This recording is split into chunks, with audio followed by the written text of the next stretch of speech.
The rise of the puppet president. After African nations gained independence in the 1960s, a pattern began to emerge.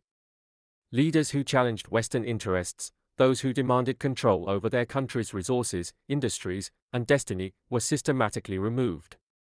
Some were assassinated. Others were overthrown in coups. And in their place, foreign governments installed obedient puppets. These new leaders spoke the language of nationalism. But behind closed doors, they were signing away their country's future to Western companies and powers. The murder of Africa's visionaries. Patrice Lamumba, Congo, 1961. He wanted the Congolese people to control their own resources. He was hunted down, tortured, and executed, with the backing of the CIA and Belgian operatives. His body was dissolved in acid. His crime? Loving his country too much. Thomas Sankara, Burkina Faso, 1987. A Pan-Africanist, feminist, and anti-imperialist.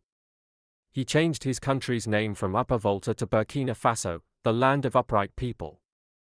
He refused IMF loans, redistributed land, and rejected foreign aid. He was assassinated in a coup orchestrated by his close friend Blaise Compaoré, widely believed to have had French support. Muammar Gaddafi, Libya, 2011. A controversial figure, yes. But Gaddafi also pushed for a unified African currency, an African satellite system, and Pan-African institutions free of Western control. He was taken out during a NATO-backed uprising, his country left in chaos, overrun by militias and slave markets. The pattern is crystal clear. If you threaten Western economic interests, you die. The CIA, MI6, and the chessboard of Africa. Declassified documents now reveal what many suspected. The CIA had agents embedded across Africa, propping up regimes that aligned with US interests and destabilizing those that didn't. MI6 ran covert operations to keep former British colonies in line. France maintained a policy known as Francafrique, an informal empire of influence using secret networks, bribes, and military interventions. Elections were manipulated. Opposition leaders were jailed or assassinated. Intellectuals were silenced. Activists were exiled. Africa became a chessboard where foreign powers moved the pieces, and the people paid the price. The cult of personality. To maintain the illusion of independence, these puppet presidents were often turned into cult figures. Grand portraits in every government building. Parades, statues, slogans. Speeches blaming external enemies while quietly serving them. They amassed wealth and power while their citizens starved. They sent their children to schools in London and Paris, while local schools crumbled. And when the people rose up, the West often helped the regime suppress the rebellion in the name of stability. Real stability? That was never the goal. Control was. The most powerful weapon isn't a gun, it's a story. Long after the chains of slavery and the flags of colonialism were removed, another form of control was planted, and this one ran deeper than any border. It was the colonization of the African mind. Through films, books, schools, and media, Africa's enemies rewrote the past. And in doing so, they controlled the present. Hollywood's role in demonizing Africa. Think about it. Africa in movies is either a jungle full of wild animals, a disease-ridden land of starvation, or a war zone filled with child soldiers and primitive tribes. Rarely do you see Africa portrayed as a cradle of civilization, science, art, philosophy, or innovation. That's not by accident. That's design.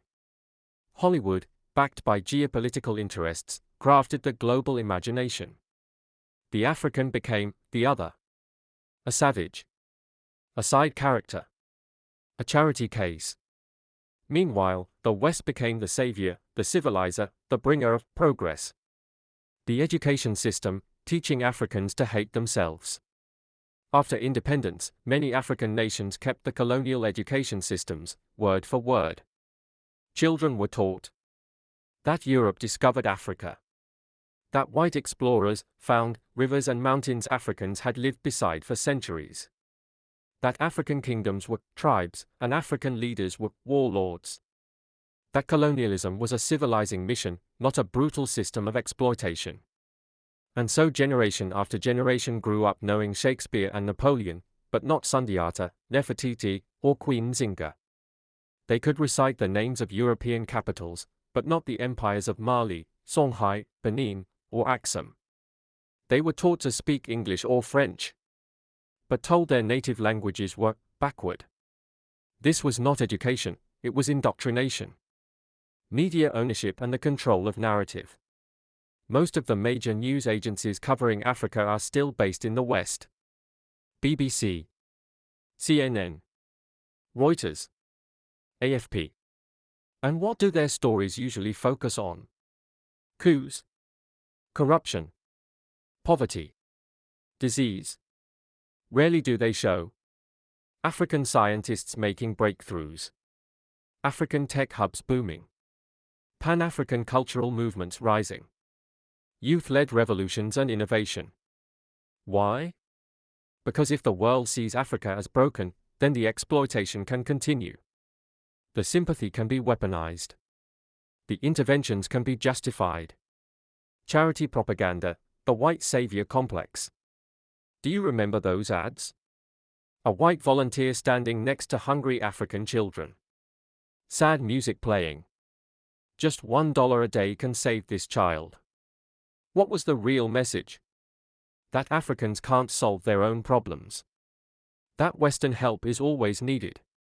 That white saviors are the heroes, and Africans, the helpless victims.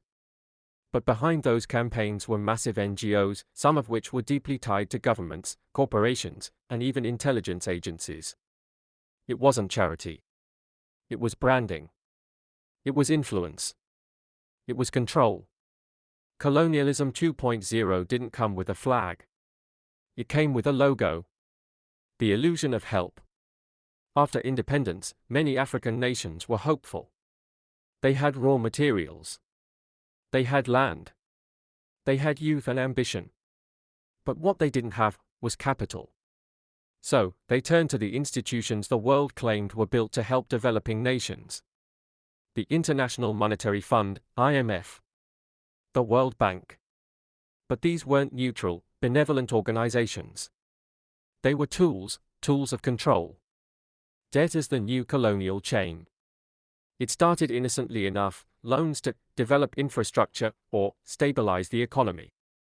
But these loans came with strings. Structural adjustment programs, SAPs. The deal went like this. Cut public spending, especially on health and education. Devalue your currency. Open up your economy to foreign investors. Remove subsidies on basic goods. Privatize state-owned enterprises. And then, the same Western companies who helped create the problem came in to buy the assets at bargain prices. Hospitals were understaffed. Schools were gutted. Public services collapsed. But the rich got richer. And the debt? It ballooned.